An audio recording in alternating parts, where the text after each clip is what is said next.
සාදරයෙන් පිළිගන්නවා ලබ ඔයාලා මේ විතලා ඉන්නේ ඩිල්ලොන් ටෙක් ලැබ් YouTube channel එකත් එක්ක. වීඩියෝ එකට යන්න කලින් මතක් කරනවා අපිව subscribe කරලා තියාගන්න, bell icon එක click කරන්න අමතක කරන්න එපා. 2025 වර්ෂයට අදාළව O level ලියපු ඔයාව පොඩ්ඩක් මතක් කරලා යන්න යාවි. මේ වන විට පැට්‍රිකල් කටයුතු කරගෙන යමින් පවතිනවා.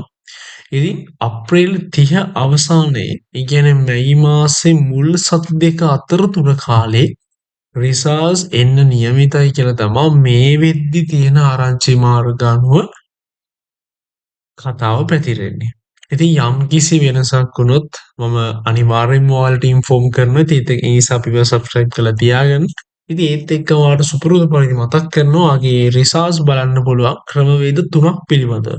පළවෙනි ක්‍රමය තමයි ඔයාට බැරි වෙලා හරි වෙබ්සයිට් එක හිර වුණොත් ලැග් වුණොත් ඔයාට පුළුවන් එක්සෑම් ස්පේස් එකක් තියලා ඔයාගේ ඉන්ඩෙක්ස් නම්බර් එකත් එක්ක ඔයාගේ සිම් එක අනුව මෙන්න මේ ටිකින් එකකට ඔයාට සෙන්ඩ් කිරීමේ අවස්ථාව තියෙනවා. ඒ වගේම තමයි එහෙම නැත්නම් ඔයාලට පුළුවන් එක්සෑම් කියලා ටයිප් කරලා ස්පේස් එකක් තියලා එක්සෑම් කෝඩ් එකයි ඉන්ඩෙක්ස් නම්බර් එකයි එක්ක 19 ට සෙන්ඩ් කරොත් ඒත් ඔයාගේ රිසර්ච් බලා ගැනීමේ හැකියාව තියෙනවා.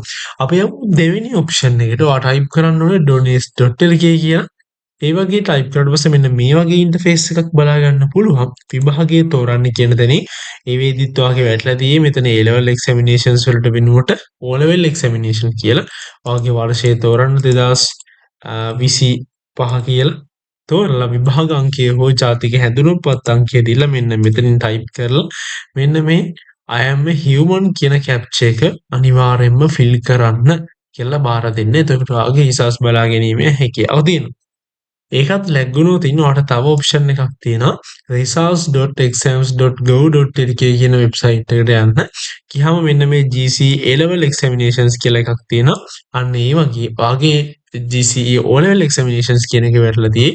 මෙන්න මෙතනින් view කරාට පස්සේ ඔයාලට පුළුවන් මෙන්න මෙතෙන්ට සාර්ථකව ඉන්ඩෙක්ස් නම්බර් එක ලබා දීලා view research කරන්න හැකියාව තියෙනවා. ඉතින් මේ ඔප්ෂන්ස් තුනත් ඔයා මතක තියාගන්න.